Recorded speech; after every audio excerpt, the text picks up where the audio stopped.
Root here. Let me tell you about two people, both 34, both sitting on exactly $50,000 in savings. Same Tuesday evening, two different kitchens, both opening the identical spreadsheet after watching the identical video promising the identical outcome: retire in a decade. Elena has her husband's laptop sitting beside hers on the table. Marcus has a pizza box serving as his mouse pad. 10 years pass. Elena turns 44 and no longer works. Marcus turns 44 and still does. It wasn't willpower, Marcus never skipped a single contribution. It wasn't the market, they held the same index fund. It wasn't fees, it wasn't luck, and it certainly wasn't the $50,000, which was identical down to the penny. What separated them was sitting right there on the table the entire time, and it had a paycheck attached to it. And the thing that nearly derailed Elena was a bill neither of them had ever laid eyes on, one that doesn't show up until the day you actually quit your job. I'm Root, and today we're going to run the real numbers on retiring in a decade starting with $50,000. If you've ever pulled up a compound interest calculator at midnight, felt a rush of hope, and then closed the tab feeling worse than before you opened it, stick around, because this is the video that explains why. Let me be completely upfront, I'm not a financial advisor, this isn't financial advice, and I'm not selling you a 10-step system. What I have is a calculator and too much free time. Two numbers are going to carry this entire video, so let's settle on them now and not revisit the argument. 7% is the fantasy, 5% is the plan. Everything else you hear today is one of those two numbers wearing a disguise. Here's the pitch on the table: $50,000, 10 years, freedom. Most people covering this topic will call it a scam. It isn't. The arithmetic checks out completely. But the math working and the math working for the person it's being marketed to are two entirely different statements, and the space between them is where a decade of someone's life can vanish. So let's start with the appealing part. You're 34, you've got $50,000, you drop it into a total market index fund and leave it untouched for 10 years. At 7%, the fantasy number, it grows to roughly $98,000. It doubled, and it still isn't close to enough to retire on, not even for a single year. So the initial money was never really the plan. It's just the down payment. The real plan is whatever you pile on top of it every single month for 120 months straight. Elena and her husband bring home about $240,000 combined. After taxes and a mortgage they deliberately kept modest, Elena can set aside $5,000 a month without it feeling like a sacrifice. Elena is the $5,000 a month line. Marcus earns $95,000 a year. By national standards, that's a strong income. On a good month he can set aside about $1,200. Marcus is the $1,200 a month line. Watch what those two contribution levels do over a decade, both starting from the same $50,000. At $1,000 a month, you end up with about $271,000. At $3,000 a month, $618,000. And at $5,000 a month, every single month for 10 straight years, you cross into $963,000, call it $1 million. That's Elena. That's the thumbnail. That's the guy on your feed standing in front of a rented Porsche telling you it's simple. And here's the uncomfortable truth, he isn't lying. It is simple. But notice what just happened inside Elena's numbers, because this is the part one really want you to catch. Her original $50,000 turned into $98,000 of that eventual $963,000 total. That's 10% of the outcome. 90% of her retirement came from money she hadn't even earned yet on the night she first opened that spreadsheet. The $50,000 in this video's premise is actually the least important number in the whole equation. The real engine, the thing responsible for 90% of the result, is her capacity to funnel $60,000 a year into the market while still functioning as a human being. Which leads to the part nobody puts in the thumbnail, not because it's complicated, but because it's uncomfortable. $60,000 a year isn't a savings rate. It's a salary. With nothing but the money this plan expects you to have sitting around and used, you could hire a full-time median wage worker, pay them fairly, and cover their benefits. Median household income in the US sits around $83,700 a year, according to census data, a figure that's essentially flat against 2019, which is its own separate and frankly infuriating topic.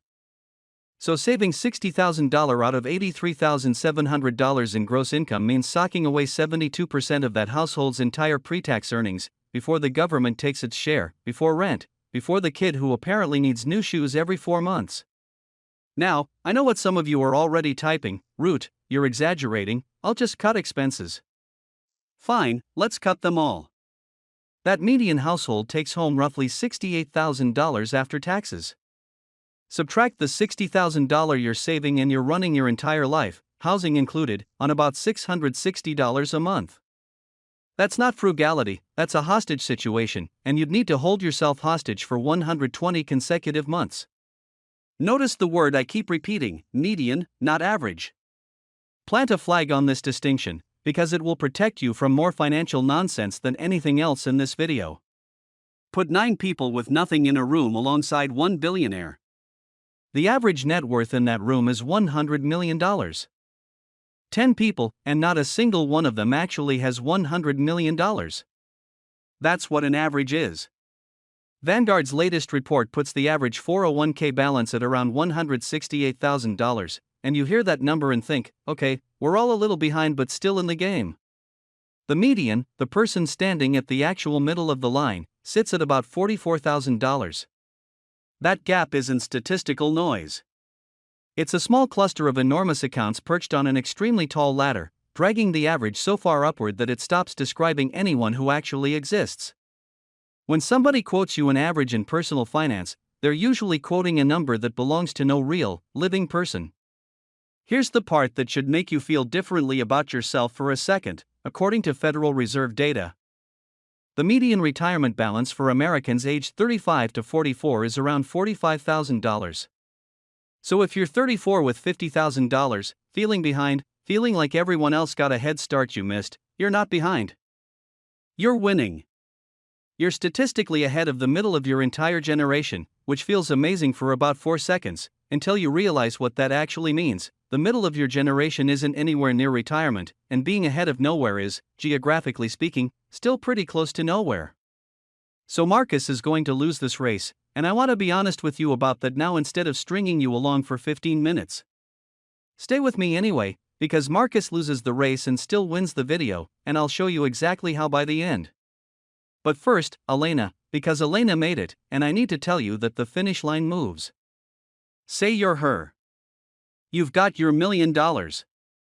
How much can you withdraw each year without running out of money before you run out of life?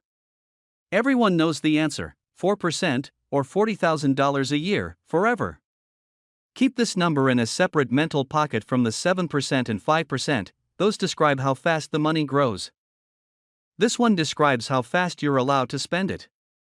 It traces back to William Bengen, who in 1994 tested every 30-year retirement window in modern American financial history and found that 4.15% was the highest withdrawal rate that survived every single one of them, including the worst-case scenario. Great work, except it was built around a 30-year retirement. You're retiring at 44. If you make it to 90, which is rather the entire point of retiring early, that you're actually alive to enjoy it, you're not funding 30 years, you're funding 46. You've taken a rule stress tested for a marathon and you're trying to use it to plan an expedition. Morningstar reruns the same calculation annually, looking forward instead of backward, factoring in what stocks and bonds actually cost today. Their current figure for a 30-year retirement is 3.9%, and remember, you need 46 years, not 30. 3.9% of $1 million is $39,000 a year, before taxes, before health insurance, for the rest of your natural life. Congratulations, you pulled off the impossible and saved $1 million in a decade, and your reward is a budget that would make a public school teacher nervous.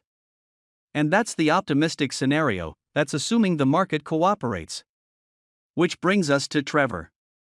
Trevor is the third character in this story, and he's the one who keeps me up at night. Trevor ran the identical spreadsheet as everyone else, except he plugged in 10%, because 10% is the historical average return of the SP 500. Trevor isn't foolish, that's a genuine number. It just describes the past.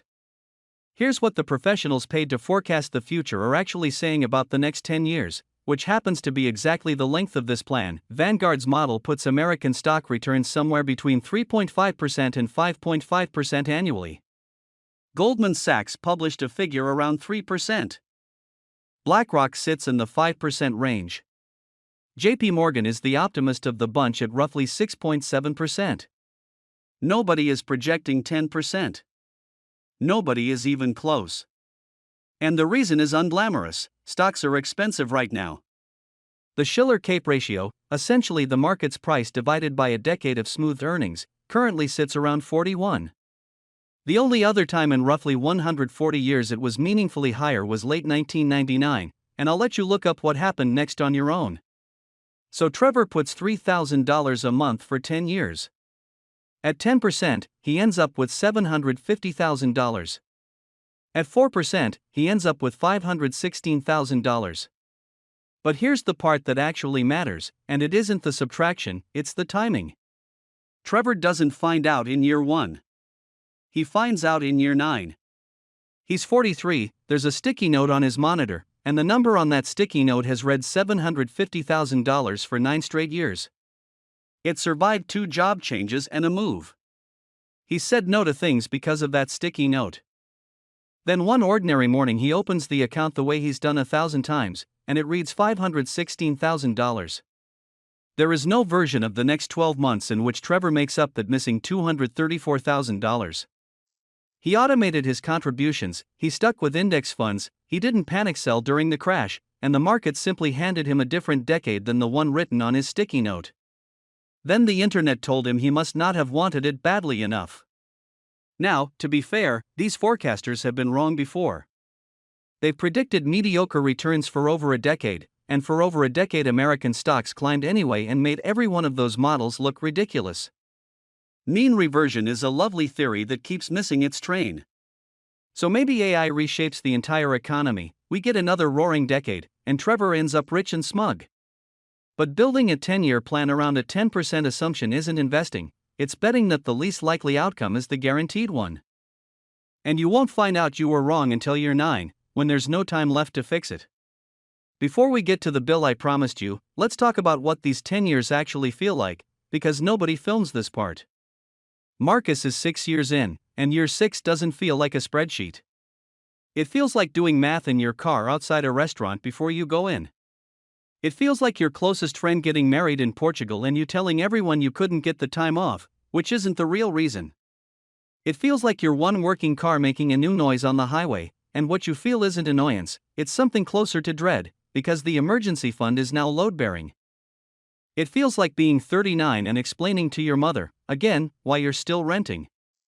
It feels like being the most responsible person you know and the most exhausted person you know, simultaneously, for 6 more years, while nobody applauds. That's the actual price of admission, not the $60,000. That part's just arithmetic. This part is the real cost. And here's what's waiting at the finish line.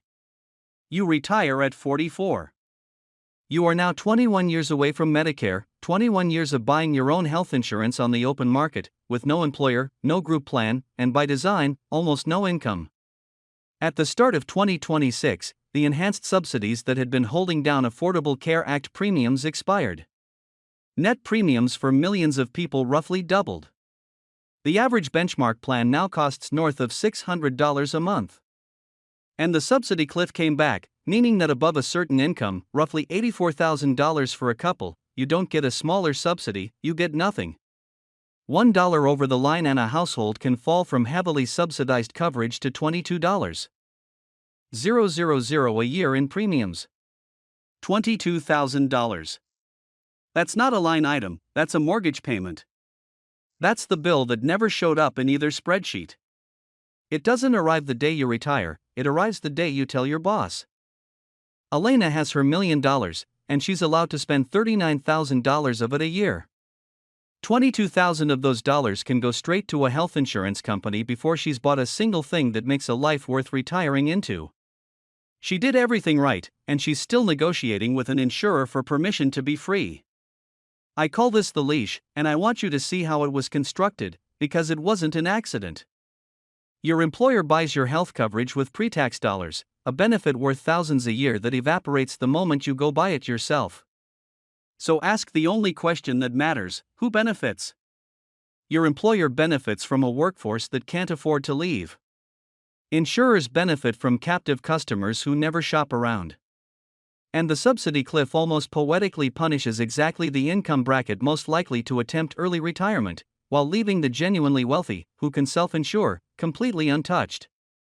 Nobody in that room profits from your freedom. That's not a conspiracy. Nobody sat in a boardroom and designed the leash on purpose. It's worse than that. Every participant had a reason to build their own piece of it, and not one of them had a reason to build the exit. So when you stay one more year at a job you've outgrown purely because of the health insurance, understand what that actually is. It isn't a failure of nerve. It's the machine working exactly as intended. You're not being irrational, you're being contained. And this is exactly the kind of thing that's easier to work through alongside other people running the same numbers than alone at midnight with a calculator and a rising sense of dread.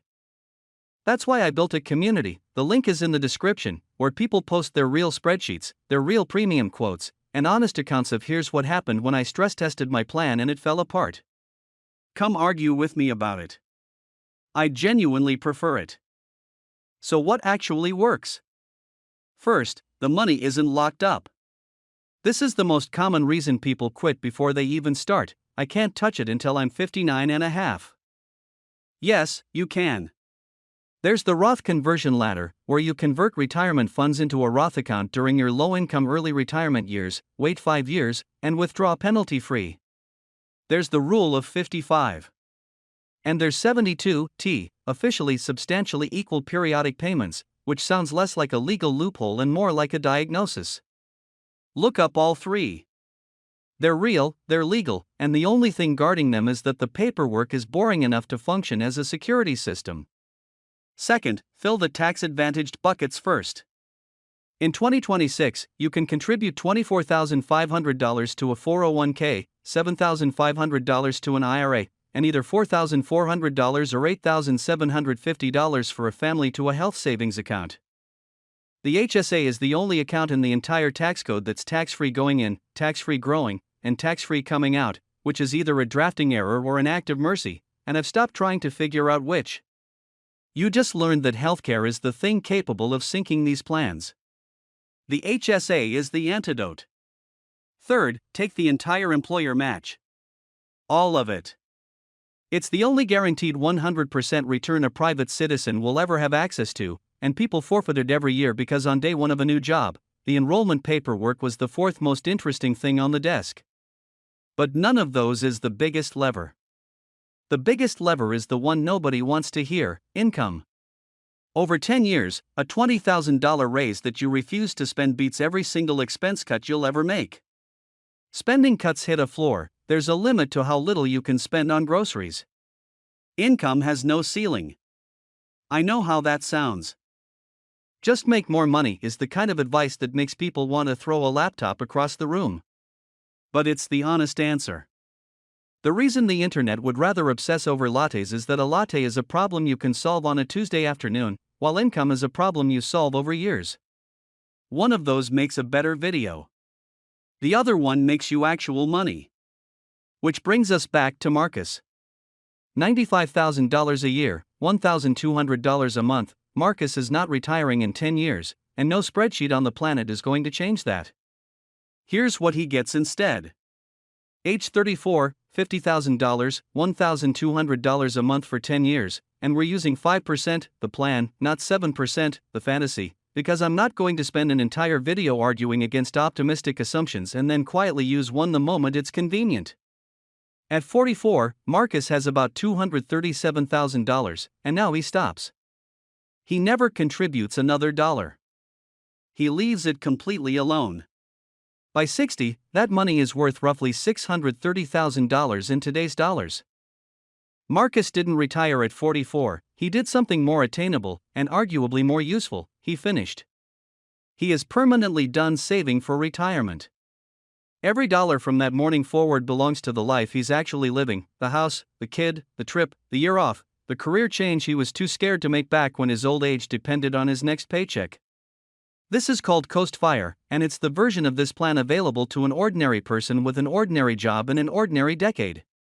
Elena bought a finish line. Marcus bought a floor. And it turns out a floor is exactly what lets you start taking risks. So, can you retire in 10 years starting with $50,000? Yes, if you can save around $5,000 a month, which means earning roughly $200,000 a year, which probably means you didn't need this video in the first place. And that's the joke sitting at the center of almost all personal finance content online. It's written for people who've already won, and watched by people who haven't. But the underlying machine, the automatic contributions, the index funds, the tax-advantaged accounts, the ruthless refusal to inflate your spending when you get a raise, that machine runs at every income level. It just pays out differently. At $240,000 a year, it buys you back a decade of your life. At $95,000 a year, it buys you the end of financial fear by age 44, which isn't a consolation prize. That's most of what people are actually chasing when they say they want to retire early. They don't want to stop working. They want to stop being afraid. So here's the question I'd actually ask, the one I want you to come argue about in our community. Forget the number entirely. If you never had to save another dollar for retirement, if the future were already fully funded, and every paycheck from here on belonged purely to you, what would you do on Monday? Because the honest answer to that question is worth considerably more than $50,000. And unlike that $50,000, you already have it.